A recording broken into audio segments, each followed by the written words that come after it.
नमस्कार मित्रमैत्रिणी, तुमचं माझ्या या धनश्री चॅनलमध्ये स्वागत आहे। तर मी नेहमीच तुमच्यासाठी वेगवेगळ्या विषयांवरती व्हिडिओ घेऊन येत असते। तर माझा आजचा व्हिडिओ हा वाढतं वजन आणि ताणतणाव कमी करण्यासाठी कसे चालावे म्हणजे चालण्याची पद्धत कशी असावी यावर मी हा आजचा व्हिडिओ बनवलेला आहे। तर आपल्या आजच्या धावपळीच्या जीवनामध्ये तणाव आणि वाढतं वजन ही फार मोठी समस्या बनून राहिली आहे।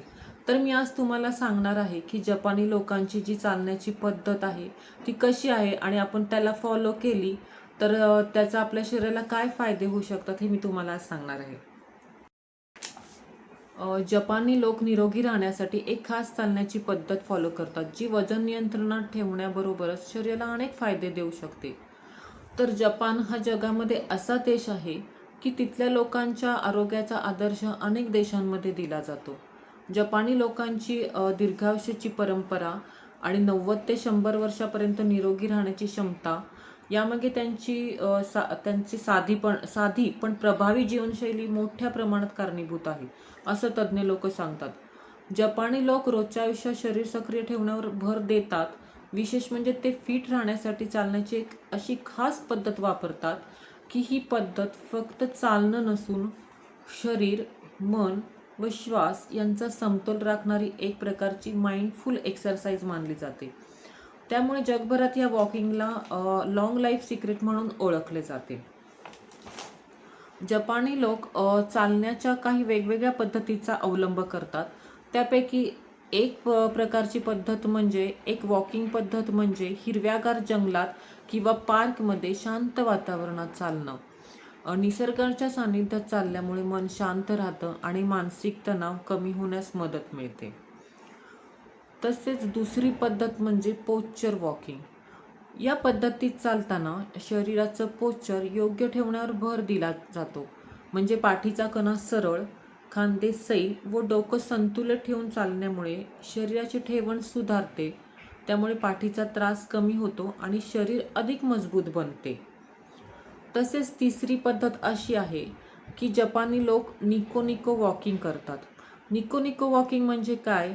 या वॉकिंग स्टाईलमध्ये हलक्या स्मित हास्यासह आणि आरामदायक गतीने चाललं जातं। त्यामुळे काय होतं, मन प्रसन्न राहतं आणि तणाव कमी होतो। तर ह्या जपानी लोकांच्या ज्या ह्या चालण्याची पद्धती आहेत त्यामुळे आपल्याला काय काय फायदा होतो, तर जपानी वॉकिंगमध्ये पाठीचा कणा सरळ ठेवणं आणि खांदे रिलॅक्स ठेवणं महत्त्वाचं असतं आणि नियमितपणे ही पद्धत अवलंबल्यास शरीराची ठेवण सुधारते आणि मान आणि पाठीवरील ताण खूप कमी होतो। तसेच दुसरा फायदा काय होतो, तर रक्ताभिसरण सुधारते। हळू आणि योग्य पद्धतीने चालल्यानं हृदय आणि शरीरातील अवयवांपर्यंत रक्तप्रवाह चांगल्या प्रकारे पोहोचतो। त्यामुळे काय होतं, शरीराला आवश्यक ऑक्सिजन आणि पोषक तत्वे मिळतात। तसेच तिसरा फायदा काय होतो, तर कोअर मसल्स मजबूत होतात। म्हणजे चालताना पोट आणि कमरेच्या स्नायूंवर नैसर्गिक ताण येतो। त्यामुळे कोअर मसल्स मजबूत होतात आणि शरीराचा समतोल सुधारतो। चौथा फायदा असा होतो की त्यामुळे मानसिक तणाव कमी होतो। म्हणजे श्वासावर लक्ष केंद्रित करून शांतपणे चालल्यानं मन स्थिर राहतं। ही पद्धत ध्यानासारखं काम करते आणि मानसिक तसेच शारीरिक तणाव कमी करण्यास खूप मदत करते। तसेच पाचवा फायदा हा आहे की जपानी वॉकिंग ही हलकी पण प्रभावी व्यायाम पद्धत मानली जाते। त्याच्यामुळे काय होतं, नियमित चालण्यानं कॅलरीज बर्न होतात आणि मेटाबॉलिझम सुधारतो, वजन नियंत्रणात ठेवणं सोपं होतं। म्हणूनच जपानी लोकांच्या या साध्या सवयी मागेच त्यांच्या दीर्घ आणि निरोगी आयुष्याचं मोठं रहस्य दडलं आहे असे अनेक आरोग्य तज्ज्ञ सांगतात।